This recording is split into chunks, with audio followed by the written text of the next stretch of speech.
Alright, here we are again. It's November 23rd, 2015. We were just talking about Grandpa's brother. One thing we haven't mentioned yet, what was your brother's name, his full name? Jean Charles Enos. Yeah. Right. And we were talking about how you guys were able to meet where you were stationed at in Hasselt for just a bit. He had arrived there without notice while you were out on an operation, and you were able to get back and see him. How long was he able to stay? Well, I guess I got back roughly at probably 1 o'clock, and of course he was sitting there in his Jeep and his driver, waiting, and I showed him. First thing I did was show him around our facilities and so on, and one of the things that caught his eye was there was portable but functioning showers in the corridors of this school, which were in peacetime gave the students, because of the coal mining activities, why I would imagine that it was just a good place for them to keep clean and so on. So anyway, he noticed those and asked if he could borrow if he could use one. It seems that his activities and so on, and hadn't allowed them from the time they left the stage. They still hadn't had any chance to take a shower. He hadn't showered in 2 or 3 months. Right, which is, but there again, that's not uncommon. See, so I said sure, and he took the time, and also his driver the same way. Gave him towels and so on. They took their showers, and that was quite an event for him. And the next thing that we got into is I showed him all the. He had not heard, in addition to the shower, why he hadn't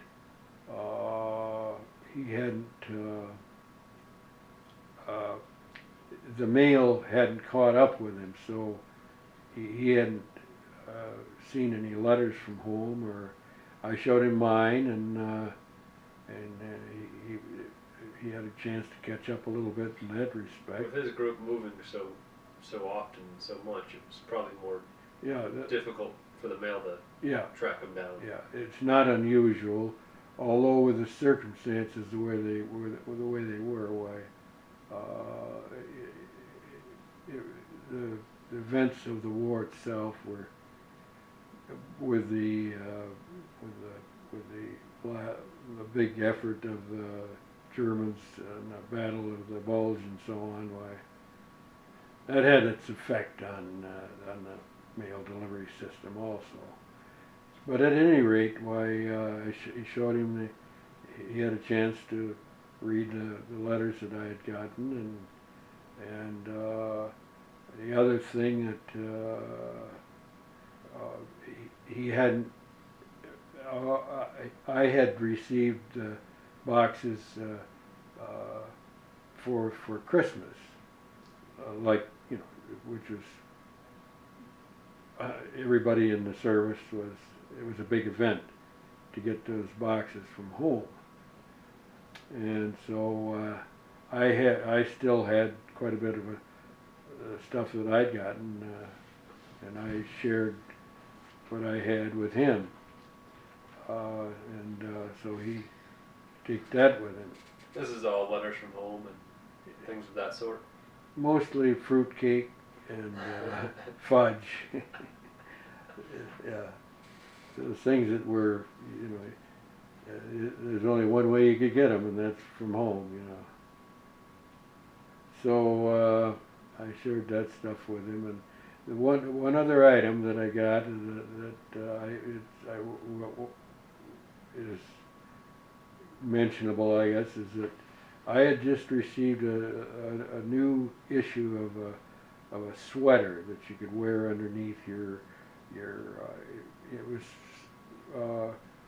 it was only Air Force or Air Corps. It was exclusive for them. I hadn't even tried it on, and I gave it to him, thinking, well, maybe I could get another one, and he needed it, you know. He could make better use of it than I. So I gave him that too. So you gave him a bunch of stuff. Sounds Yeah. like you gave him everything you owned. What else did you guys do? You took a shower, you gave him some stuff. Well, that was pretty much the size of it, and he had to leave because... You guys just chat for a little bit? Yeah, mostly we didn't talk about the war, we talked about home. Family. Yeah, right. Yeah. So he left, went on his way, and he had to get back to his. He was a what they call a platoon leader. He was responsible for probably 100 guys, or more or less. That the structure of a Combat Engineer Battalion is first of all the battalion, and then that's divided into two companies, usually 3 or 4 companies, and then the companies are divided into platoons and so on. And he was a platoon leader, and I'm sure he was as good as they come. Yeah. So you guys were only together for a couple hours that night in February? Yeah. Right. And then when he left, he went back to wherever he was stationed. Yeah. He was stationed nearby at the time. Yeah. Yeah. Right.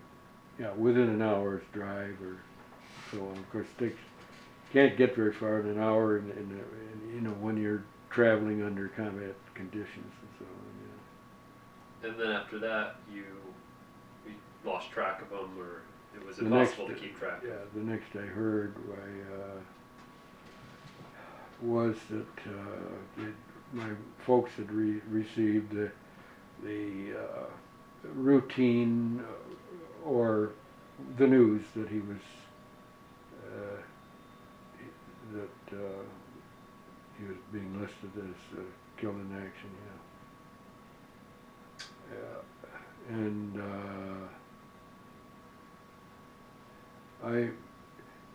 the one thing that is worth, or is mentioned, is that sometimes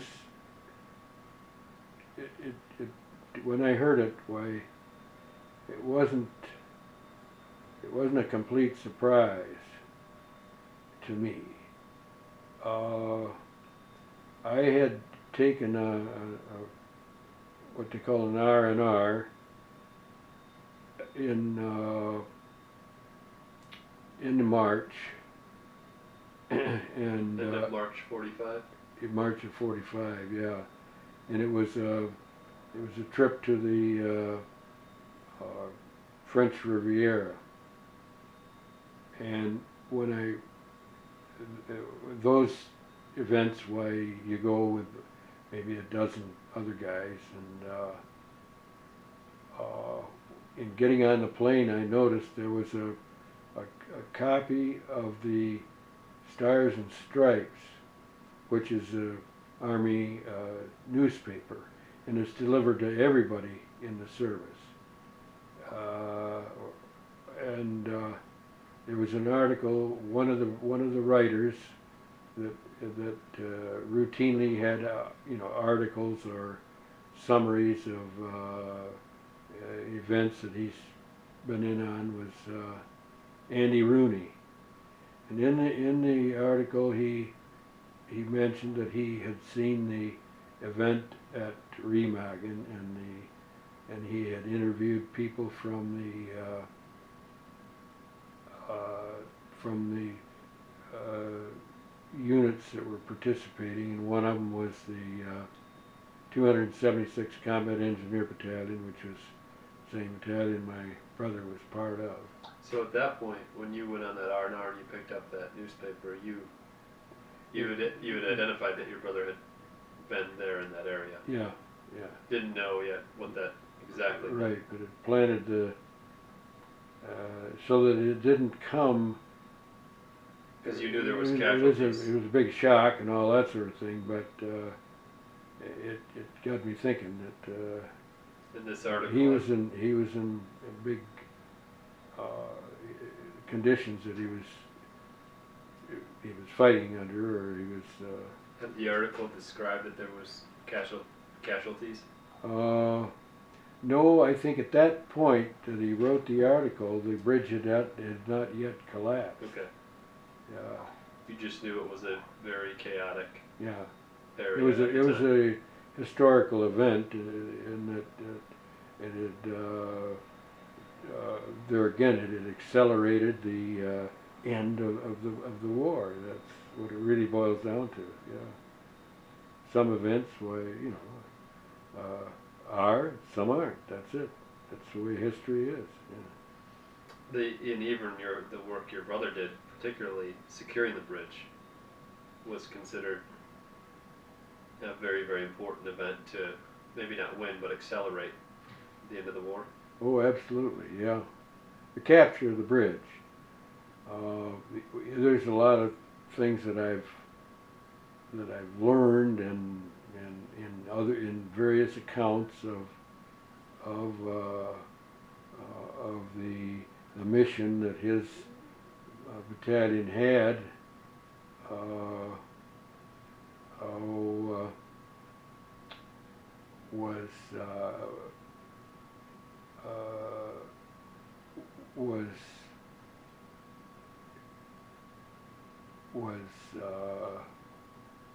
In some, it was subject to opinion as to whether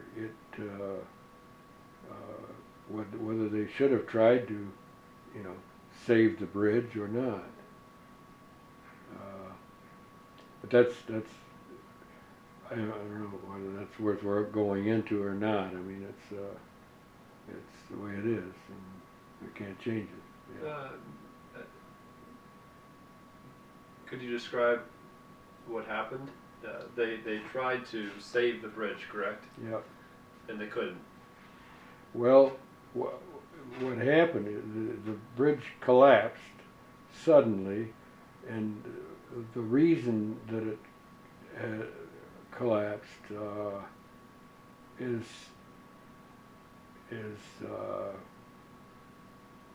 somewhat of a mystery, but I think that there have been studies and so on that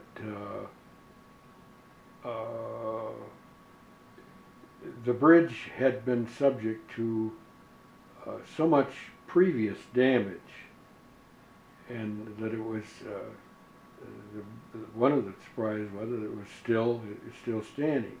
Now, in their efforts to maintain the bridge so that they could continue using it, in the meantime they had put up 2 temporary bridges which allowed them to continue to carry troops and so on, to increase the bridgehead, I think they call them, and so on. So that as history shows, that they probably really didn't need the bridge. They could have abandoned the bridge and used the temporary floating bridges. Yeah. And that was likely the collapse of the bridges. No one knows for sure, but likely what killed your brother. Oh yeah, yeah. The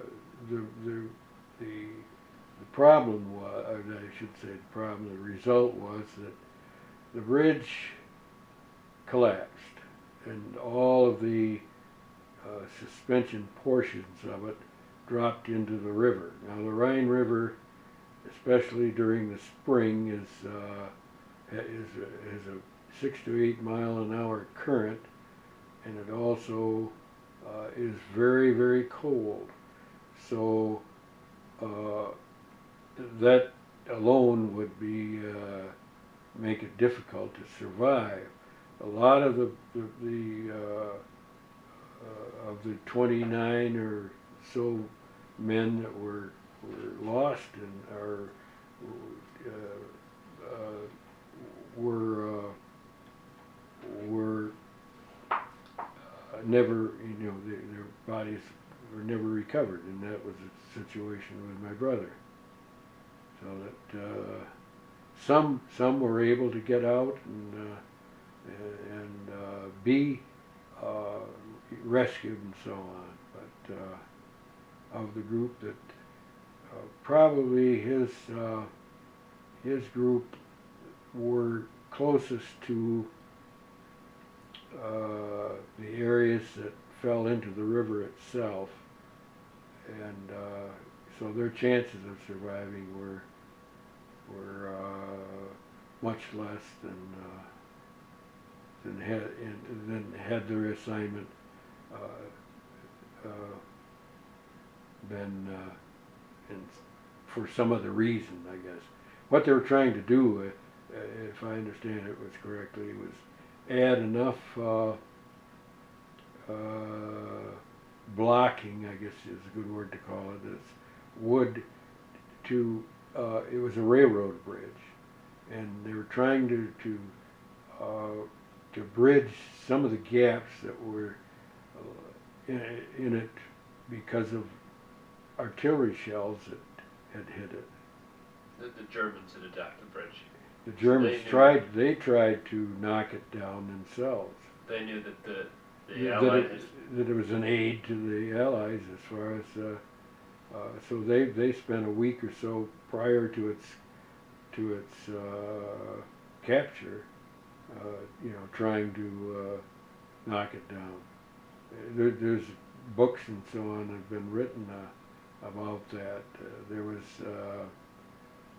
they used all of their, we didn't, of course, the Germans had a few jet aircraft. They used them they used V2s, which is a rocket system that tried to knock the bridge down, and for some reason they weren't accurate enough. They came close, but they couldn't hit it. But the bridge was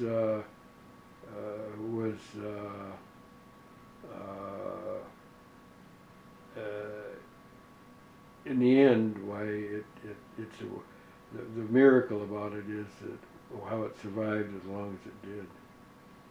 But it eventually collapsed. Yeah. Due to all this. Yeah.